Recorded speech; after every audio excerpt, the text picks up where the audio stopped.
Saya Rendra Prasetyo, 43 tahun, seorang pengusaha yang dijuluki tangan emas di dunia teknologi Indonesia. Saya membangun perusahaan saya dari nol, pernah dikhianati teman, pernah dihancurkan pasar, dan bangkit lebih kuat dari sebelumnya.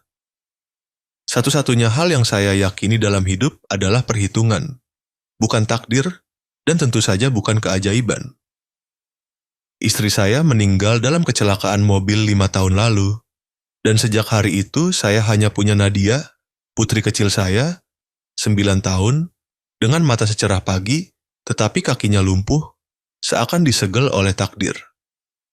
Saya menghabiskan miliaran rupiah untuk dokter terbaik dari Singapura, Seoul, hingga Houston. Tidak ada yang bisa membuat Nadia berjalan. Setiap pagi saya tetap tersenyum padanya, tetapi di dalam hati ada jurang, tempat keyakinan sudah lama mati. Malam itu di restoran The Grand Selaras di kawasan Senayan, saya mengajaknya makan malam sebagai sedikit penebusan. Musik piano bergema, lampu kristal berkilauan, dan aroma makanan mahal menyebar perlahan di udara.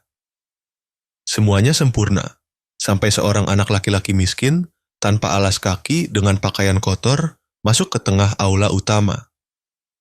Seluruh restoran terdiam. Para tamu menoleh, mengerutkan kening. Saya berniat memanggil keamanan, tetapi anak itu hanya berdiri di sana, sangat tenang, menatap lurus ke arah saya, dan berkata dengan suara yang jernih dan tegas, "Tolong beri aku makan, dan aku akan menyembuhkan anakmu." Saya membeku. Lalu saya tertawa terbahak-bahak. Sepanjang hidup, saya tidak pernah mendengar hal sebodoh ini. "Apa katamu? Menyembuhkan putriku?" Saya mengangkat alis. Anak itu mengangguk, mata hitamnya bersinar dengan keyakinan mutlak. "Jika Bapak memberiku makan, aku akan membuat gadis kecil itu berjalan." Saya mencibir.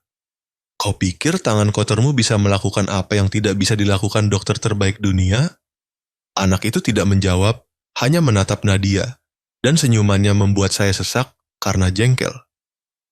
Dia mendekat, berlutut, dan dengan lembut menyentuh kaki rapuh putri saya. Tidak ada cahaya, tidak ada mukjizat, hanya keheningan sesaat seolah waktu berhenti. Seluruh restoran tercengang. Saya melompat dan membentak, "Satpam, usir dia keluar sekarang." Tetapi sebelum dia diseret, anak itu berbalik, berbisik, suaranya sangat tenang hingga menakutkan. "Terkadang, keajaiban hanya perlu beberapa menit untuk tiba." Pintu tertutup di belakangnya, tidak ada yang bicara. Saya duduk, berusaha bersikap tenang, tetapi tangan saya gemetar saat meletakkan gelas wine. Saya, pria yang mengendalikan seluruh pasar, yang mengalahkan pesaing dengan angka-angka dingin, merasa hati saya goyah hanya karena seorang anak miskin.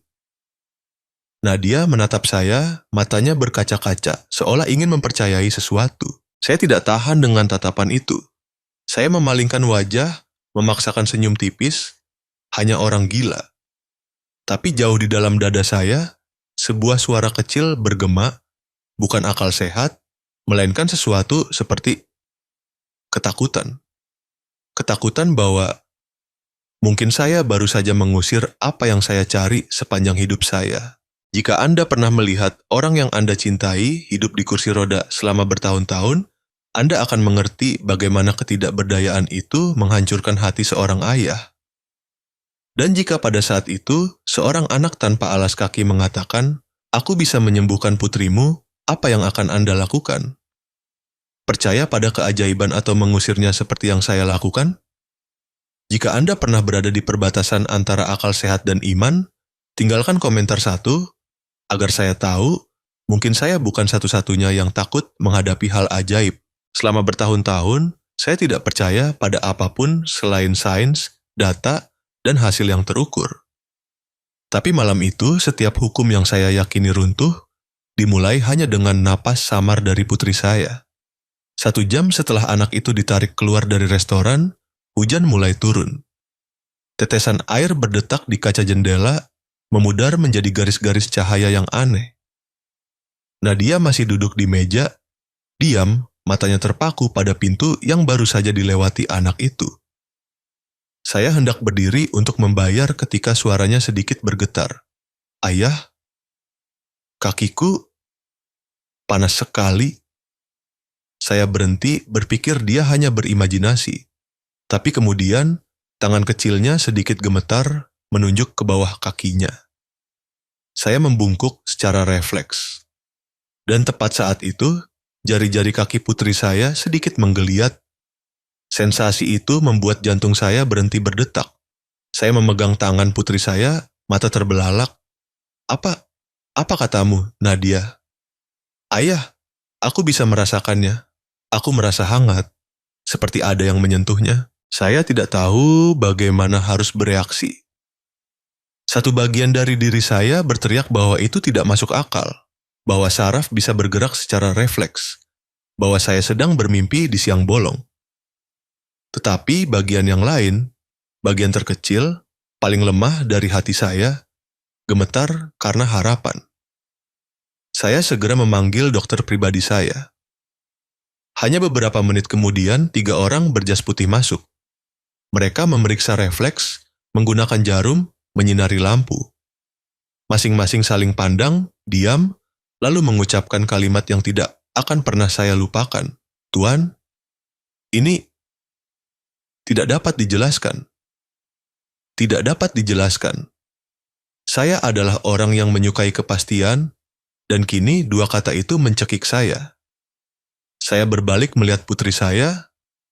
Nadia menangis bukan karena sakit, melainkan karena takut. Ayah, apakah aku akan sembuh? Apakah anak kecil itu malaikat? Saya ingin mengatakan tidak, tetapi tenggorokan saya tercekat. Ingatan akan mata anak itu, tenang, anehnya penuh keyakinan, terus muncul seperti sebuah tuduhan. Apa yang telah saya lakukan? Apakah saya telah mengusir keajaiban dari hidup saya? Hujan semakin deras. Saya melempar jas saya ke samping dan bergegas keluar dari restoran. Di luar, jalan Senayan berkilauan dengan lampu mobil dan air hujan. Saya berlari, basah kuyup, berteriak sambil melihat sekeliling. Anak kecil, di mana kau? Saya salah. Saya perlu bertemu denganmu. Tidak ada yang menjawab. Hanya suara hujan yang menghantam trotoar dan klakson mobil yang bergema seolah mengejek. Saya menyusuri gang-gang terdekat, bertanya kepada setiap penjaga pintu, setiap penjual koran. Apakah Anda melihat seorang anak laki-laki sekitar 13 tahun tanpa alas kaki? Mereka menatap saya seolah saya orang gila. Seorang pengemudi ojek menggeleng. Pak, tidak ada anak pengemis di daerah ini yang berani masuk restoran mewah. Bapak pasti salah lihat. Tapi saya tahu saya tidak salah. Anak itu nyata, dan kehangatan di kaki putri saya juga nyata. Saya menelepon sekretaris saya, sewa tim detektif swasta, sapu semua CCTV di area Senayan dari pintu masuk restoran hingga terminal bus. Pak, ini sudah larut malam. Saya tidak peduli. Temukan dia untuk saya, bagaimanapun caranya. Ponsel itu basah kuyup di tangan saya. Hujan memukul wajah saya, mendinginkan, tetapi saya tidak merasakan apapun kecuali ketakutan yang mencekam. Ketakutan bahwa jika saya tidak menemukan anak itu malam ini, keajaiban itu akan hilang selamanya. Sekitar tengah malam, saya berdiri di bawah teras toko yang tutup. Jalanan sepi, hanya suara hujan yang berdetak dan lampu jalan yang kabur. Seorang pedagang kaki lima yang berteduh di dekat situ menatap saya dengan cemas. Tuan, siapa yang Anda cari? Saya menjawab, suara saya serak. Seorang anak, dia menyelamatkan putri saya, dan saya mengusirnya. Dia tersenyum sedih. Mungkin anak itu tidak perlu Anda cari. Orang yang tulus berbuat baik tidak akan tinggal untuk berterima kasih. Kalimat itu menyengat hati saya. Saya mendongak ke langit abu-abu gelap, air hujan bercampur dengan air mata. Sejak kapan saya lupa bahwa di dunia ini masih ada orang yang berbuat baik tanpa meminta imbalan apapun. Ketika saya kembali ke rumah, jam menunjukkan lewat pukul 1 pagi. Nadia sudah tertidur, wajahnya masih menunjukkan sedikit kelelahan.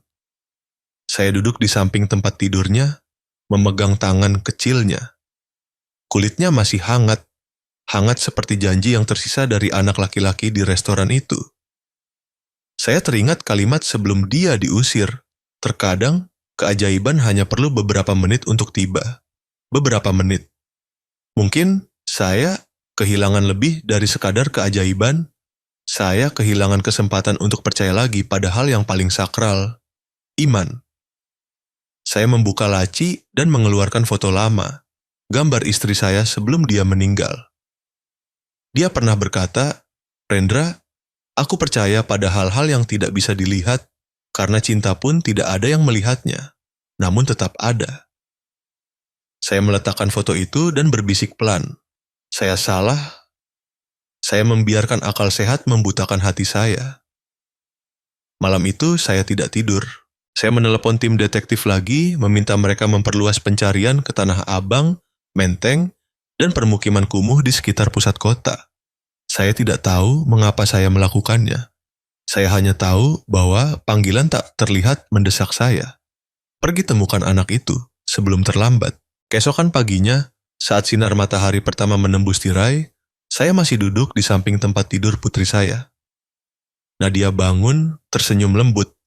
"Ayah, aku mimpi anak kecil itu. Dia bilang aku akan bisa berjalan, tapi ayah harus percaya." Saya memegang tangannya, tidak bisa berkata-kata. Saya dulu berpikir iman adalah kemewahan, tetapi sekarang putri kecil saya memberikannya kepada saya, hal yang sudah lama hilang dari saya. Saya meninggalkan kamar dan menelepon asisten saya. "Siapkan mobil, saya harus mengunjungi setiap panti asuhan di Jakarta. Meskipun butuh seminggu, saya akan pergi." "Pak, karena anak itu?" "Tidak, untuk diri saya sendiri." Sore itu, hujan turun lagi. Saya duduk di mobil, melihat melalui jendela berembun, melihat anak-anak penjual koran berlarian di trotoar. Seorang anak tanpa alas kaki memegang sekotak kue, menawarkannya kepada pelanggan. Saya hampir membuka pintu untuk lari ke arahnya, tetapi ketika mobil berhenti, tidak ada siapa-siapa di sana. Perasaan itu aneh. Seolah seseorang membimbing saya langkah demi langkah. Itu bisa jadi ilusi atau bisa jadi jawaban dari iman yang baru saja saya lepaskan. Saya tidak tahu kapan saya akan bertemu anak itu lagi, tetapi satu hal yang pasti. Sejak malam itu, saya bukan lagi pria yang tidak berperasaan, bukan lagi orang yang lebih percaya pada angka daripada manusia. Saya mulai percaya bahwa ada hal-hal yang tidak dapat diukur, tetapi dapat dirasakan dengan hati. Jika Anda pernah menyaksikan sesuatu di luar akal sehat, suatu kebetulan yang membuat Anda mempertanyakan apakah seseorang mengatur segalanya, Anda akan mengerti bagaimana perasaan saya malam itu. Antara sains dan iman, antara tatapan dingin dan keajaiban kecil, apa yang akan Anda pilih untuk percayai? Jika Anda percaya bahwa hati yang tulus dapat melakukan keajaiban, tinggalkan komentar "saya percaya." Karena terkadang, hanya sedikit iman sudah cukup untuk mengubah seluruh hidup. Saya masih ingat jelas pagi itu ketika salah satu detektif yang saya sewa bergegas masuk ke kantor. Wajahnya bergaris air hujan dan matanya mendesak. "Pak Rendra, kami menemukan anak itu. Dia ada di Tanah Abang." Tanah Abang, area pasar yang terkenal ramai di Jakarta. Tetapi di balik gedung pencakar langit dan kios kain warna-warni terdapat gang-gang miskin, tempat anak-anak yatim piatu berdesakan di rumah-rumah darurat. Saya tidak mengatakan apa-apa. Hanya mengangguk. Jantung saya berdebar kencang, hampir mencekik saya. Selama 2 minggu terakhir, saya hidup seperti bayangan. Makan dalam diam, bekerja seperti mesin, dan begadang setiap malam dengan satu pertanyaan. Siapa sebenarnya yang saya usir dari hidup saya? Ketika mobil berhenti di depan gerbang panti asuhan, hujan mulai turun lagi. Sebuah papan kayu tua tergantung bergoyang. Panti asuhan kasih ibu. Nyanyian anak-anak bergema dari jauh, tidak seragam, tetapi jernih. Saya melangkah melalui gerbang berkarat, hati saya terasa berat.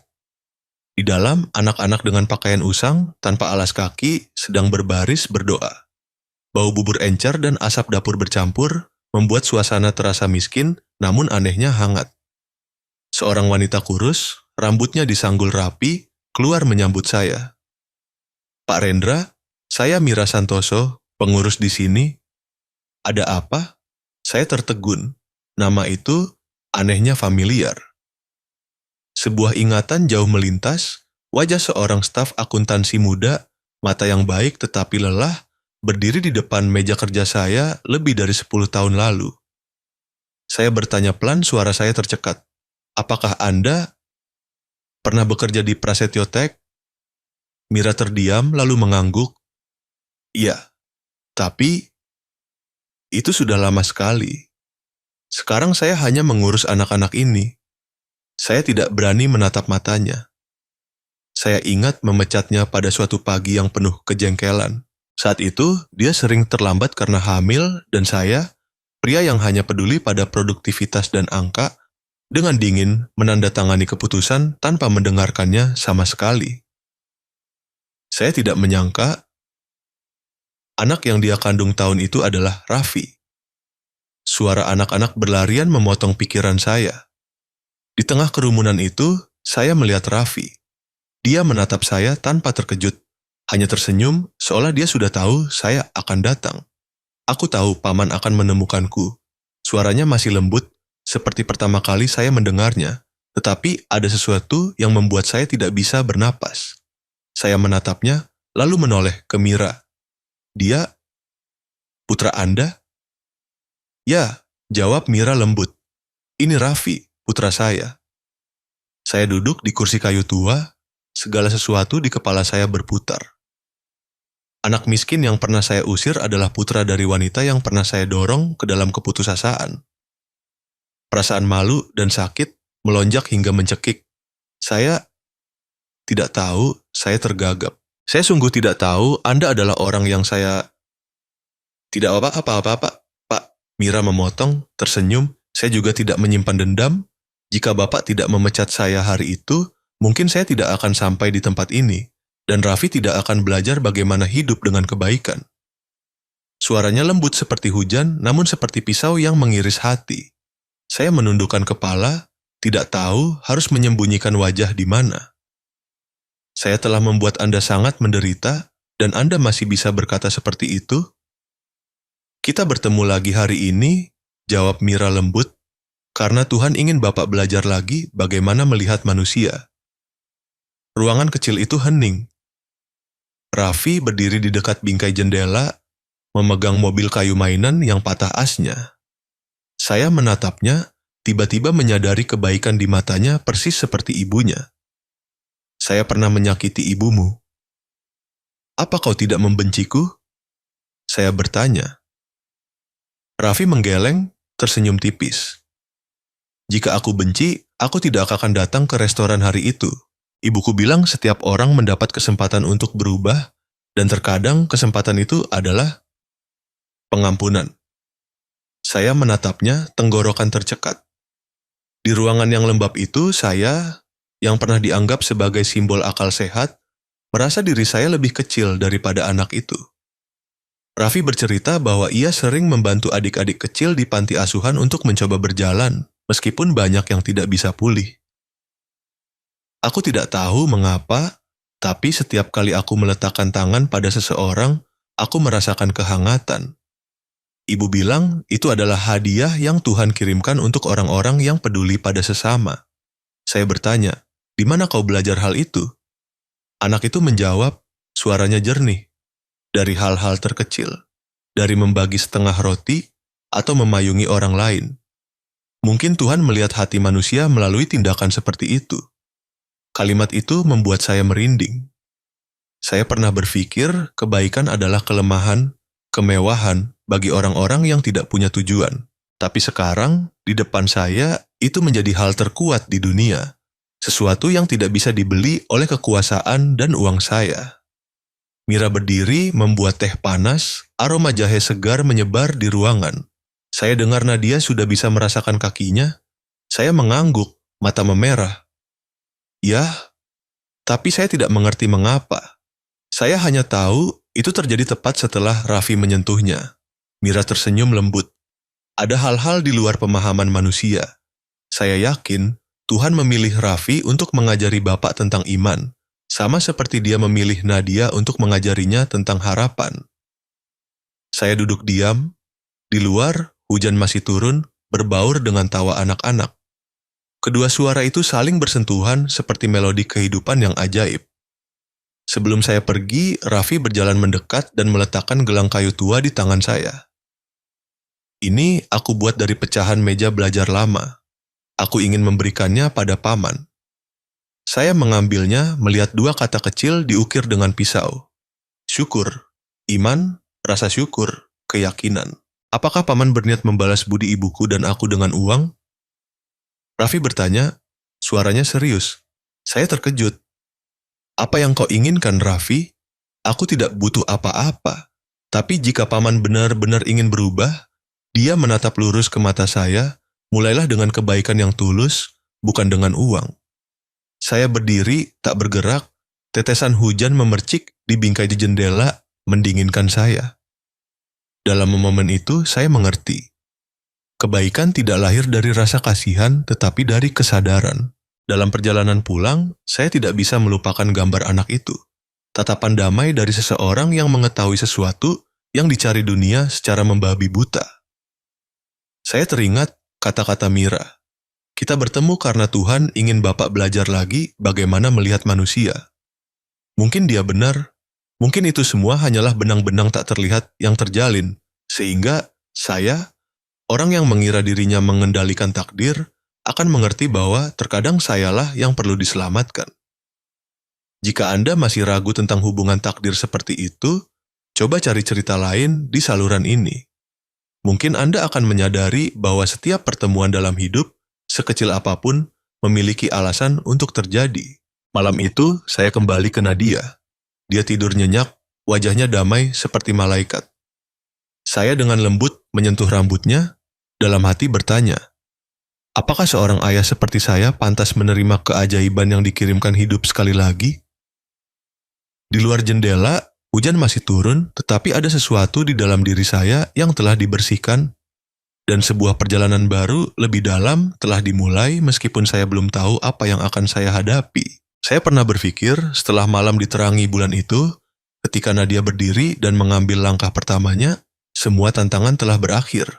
Tetapi ternyata, keajaiban sejati tidak datang untuk menenangkan kita, tetapi untuk menguji apakah kita cukup berani untuk membagikannya. Sebulan kemudian, saya memutuskan untuk membawa Raffi dan ibunya, Mira, ke Singapura.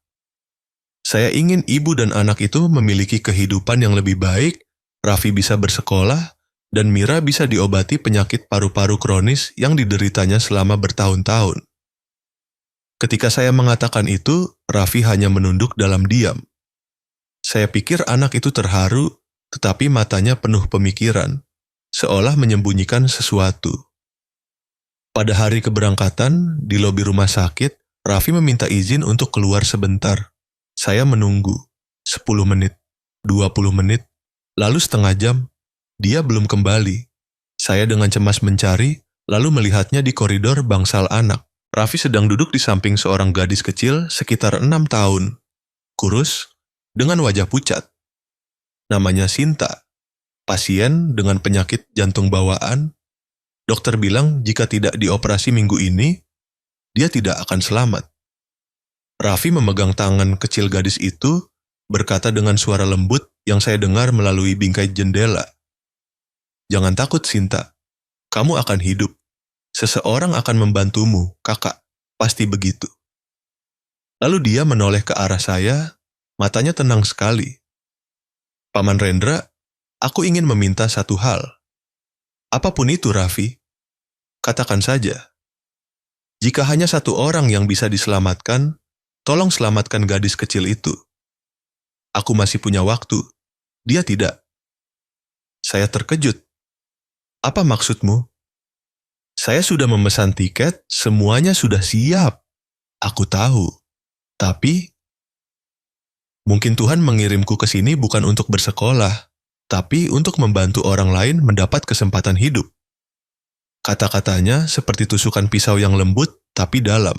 Saya, yang pernah menukar seluruh hidup untuk memiliki segalanya, kini diajari arti memberi oleh seorang anak. Saya melihat Mira, dia hanya mengangguk, matanya berkaca-kaca. Saya dulu berpikir kehilangan pekerjaan adalah bencana, katanya, tapi ternyata itu adalah cara saya melahirkan anak yang tahu cara menyayangi orang lain. Saya tidak bisa menahan air mata.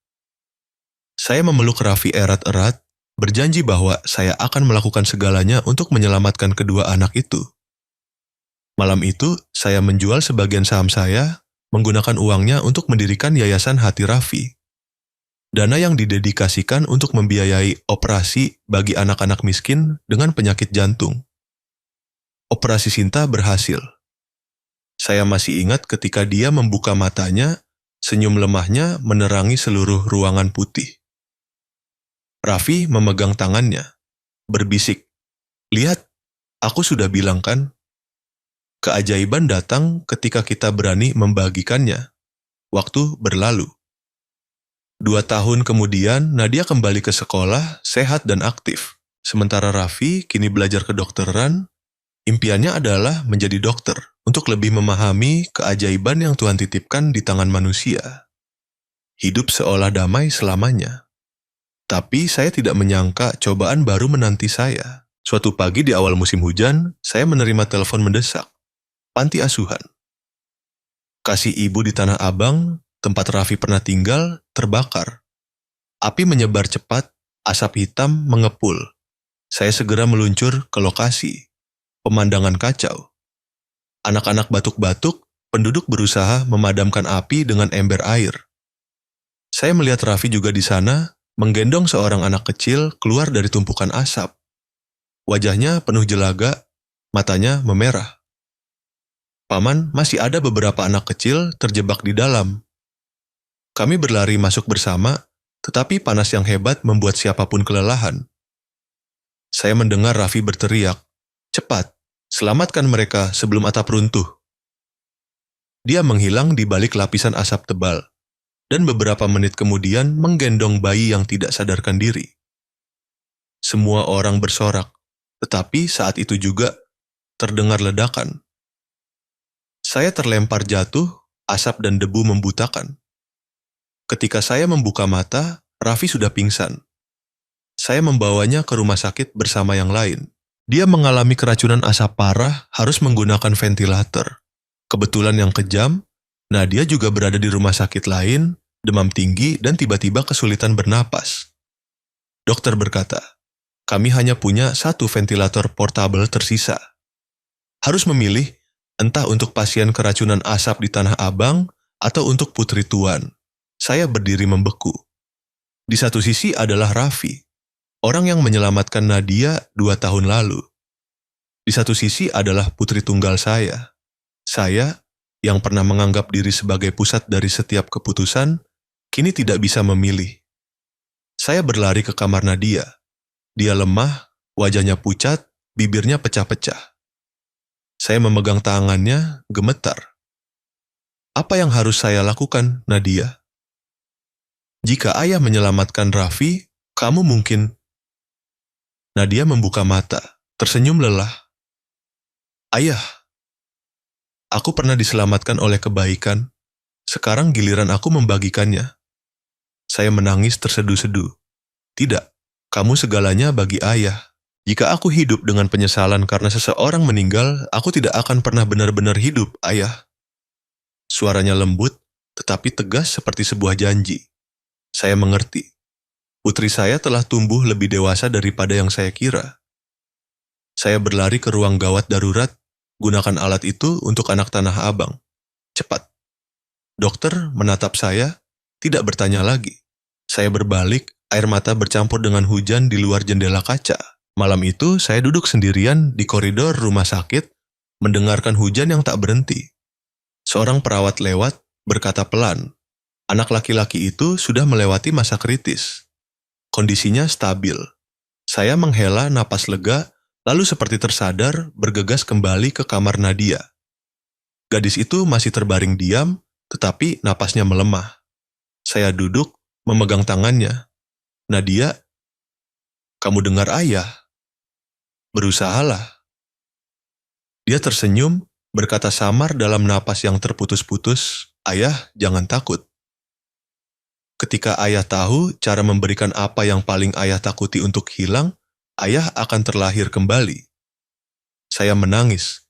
Saya telah kehilangan semua iman, lalu menemukannya kembali, dan sekarang putri saya mengajari saya bagaimana percaya pada cinta yang lebih besar dari diri sendiri. Saya tidak meninggalkan sisi tempat tidurnya sepanjang malam. Ketika fajar tiba, cahaya lembut menembus tirai, saya mendengar napas teratur. Nadia bernapas sendiri. Tidak perlu mesin, tidak perlu selang. Hanya napas, rapuh namun kuat, seperti janji keajaiban. Saya berdiri di sana sangat lama, memandangi putri saya dan mengerti.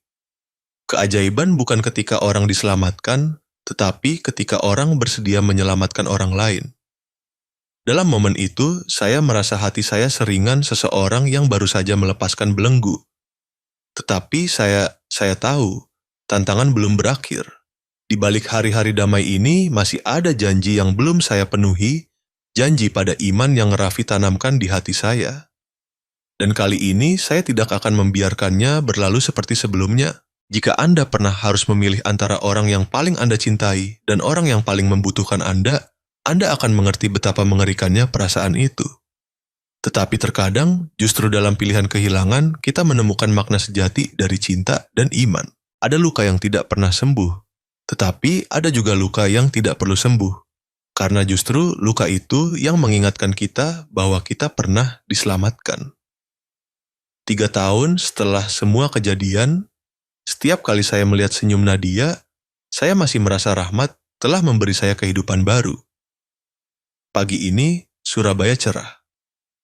Saya berdiri di taman kecil di belakang rumah, tempat saya menanam barisan bunga aster yang disukai Mira.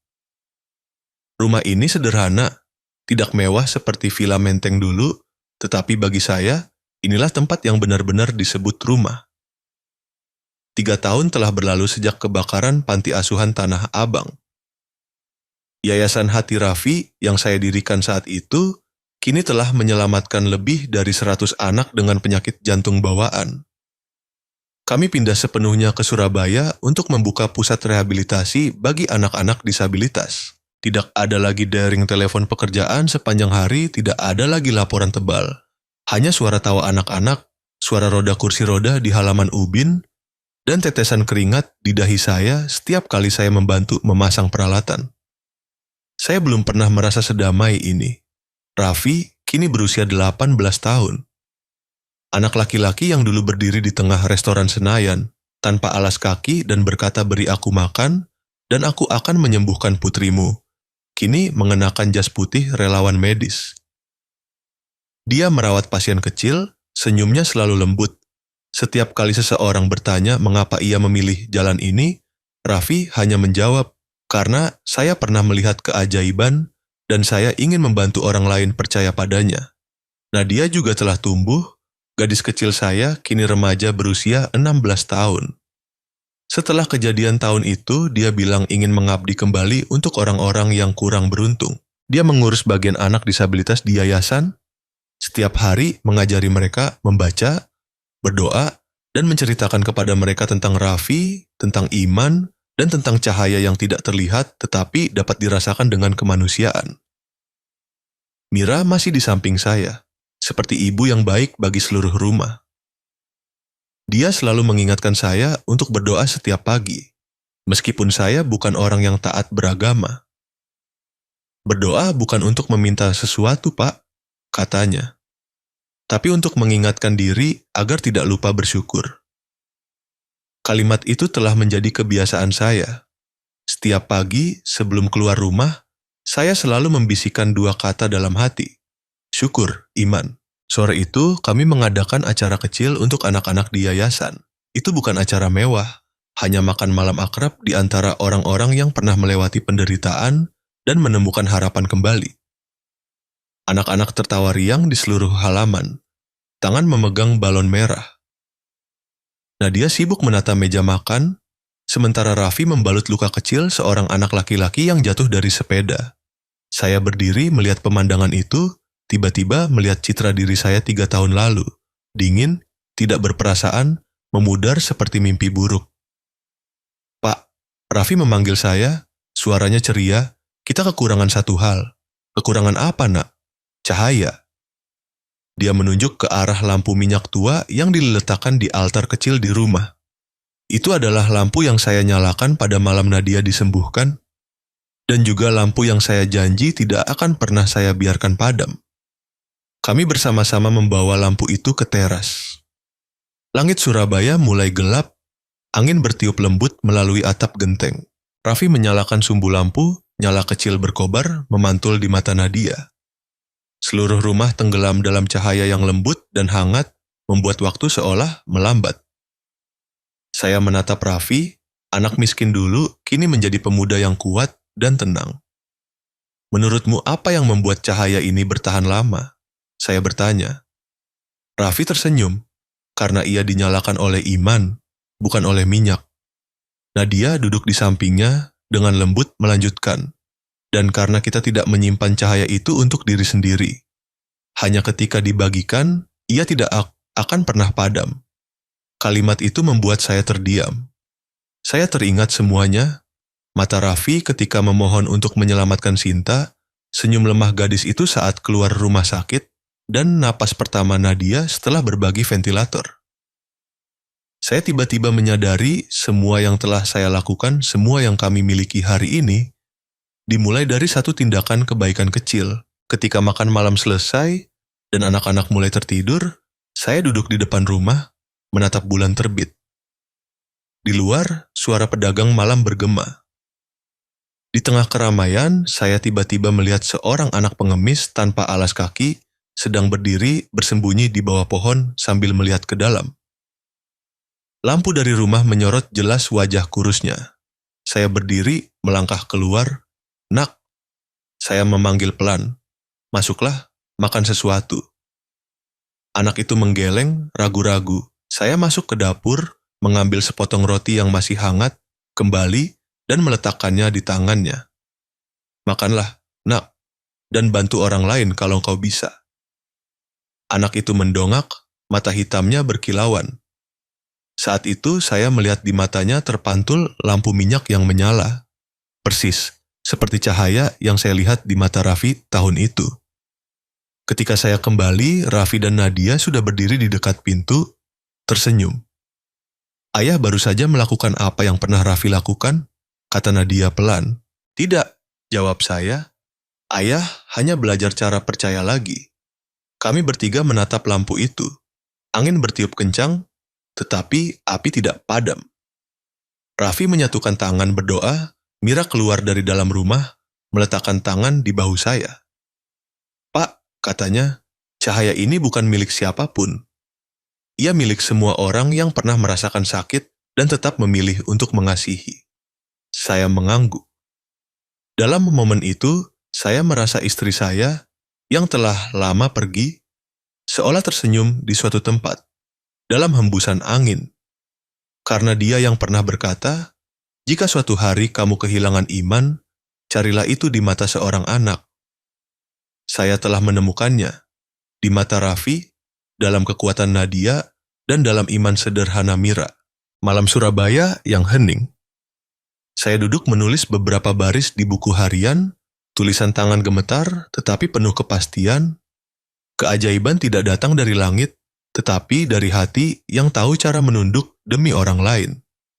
Setiap kali kita melakukan sesuatu dengan kemanusiaan, kita menyalakan lampu baru untuk dunia ini. Saya meletakkan pena, mendengar suara Raffi tertawa riang bersama Nadia di teras. Rumah itu dipenuhi cahaya, bukan dari lampu listrik, tetapi dari lampu minyak kecil yang selama 3 tahun tidak pernah padam. Saya mengerti, itulah cahaya iman, rasa syukur, dan kesinambungan. Besok, mungkin anak lain akan masuk ke dalam hidup kami, seperti Raffi dulu, membawa janji baru. Dan ketika itu terjadi, saya tidak akan ragu lagi, karena saya tahu setiap manusia yang dikirim adalah keajaiban yang mencari orang untuk mempercayainya.